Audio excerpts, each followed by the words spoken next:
a yau masu yan uwa ahbabu muridiyuna Allah wa rasulahu muna son mu tashi a tsaye mai aiki saboda ƙasanmu da kanmu mu amfana mu amfanar wayanda suka hada istighfari da salati wa manzo Allah har yau ana turo mun adadi ko jiya da daddare an turo mun adadi na baya to alhamdulillahi kusan yanzu muna da la ilaha illallah miliyan 800 jiya.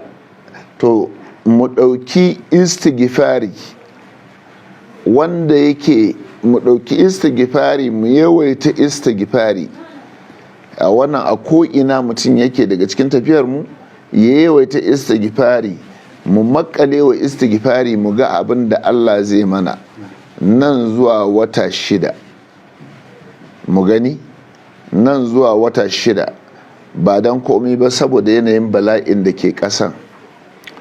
Hikimar da ya sa nake yawan irin wa'innan maganganu halin da ake ciki ne, kuma wayannan addu'an da aka yi a watan ramadana da yawa sai an ga an samu sauki, kuma ba wai wani abu bane ya sa saukin addu'a ce.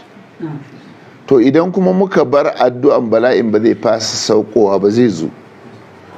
Manufarmu a ko'ina ko ɗan ɗariƙa ko masoyi wanda ya zauna da domin wa maninta ma bi zawi sa'adati yas'adi, duk lokacin da ka zauna da mai arziki ana ganin kayi arziki don wani abu ya ɗauke maka bala'i.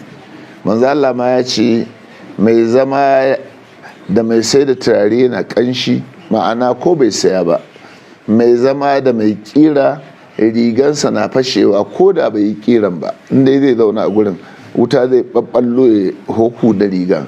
Ma'ana kare ya zauna da ashabul kahfi shi ma ya zama wali, suka yi shekara 300 wazdadu 9 suka ƙara shekara 9 suna bacci wa murqudan, shi ma haka ya zama wali, kare ya zama wali.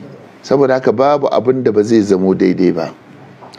To wannan wanda ya zamo zai ji magana mu a ko ina yake zai iya daukan istighfari, idan yayi ya turo mana adadi, mu kuma da mu dinga tarawa, amma hadafinmu Allah ya kubutar da al'umman annabi Muhammadu a ko ina suke. Allah ya ba mu lafiya, ya ba mu zama lafiya, hadafinmu kenan. Allah kuma shi ya san menene manufanmu da wannan, Allah ya sani. Ba za mu yi wani abu don neman cutar da wani ba, a'a wannan muna yi ne, kuma ba muna yi ne don neman a ba mu kuɗi ba, a'a muna ne yi ne don neman yardan Allah. Kuma duk istighfarin da aka yi wanda ya zo hannunmu da wanda bai zo hannunmu ba, mu kuma mun wakkalta shi, mun mai da shi hannun sayyidina wa maulana rasulullahi.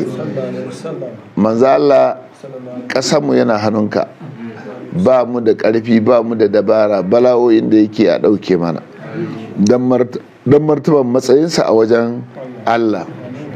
Wannan shine wanda zai yi wannan aikin, yayi da wannan niyyar a ko'ina yake. Saboda haka ko kiyashi ne ba a taka ta ba saboda gudun bala'i aka kashe ta, to insha Allah ta samu lafiya a zamaninmu. Kaga mu ma mun shiga irin tarbiyyar Shehu Ibrahim kenan, zamani ya dalqul wajhi gairu mukaddarin aruhu wa aqdu da'iman lan ukammada.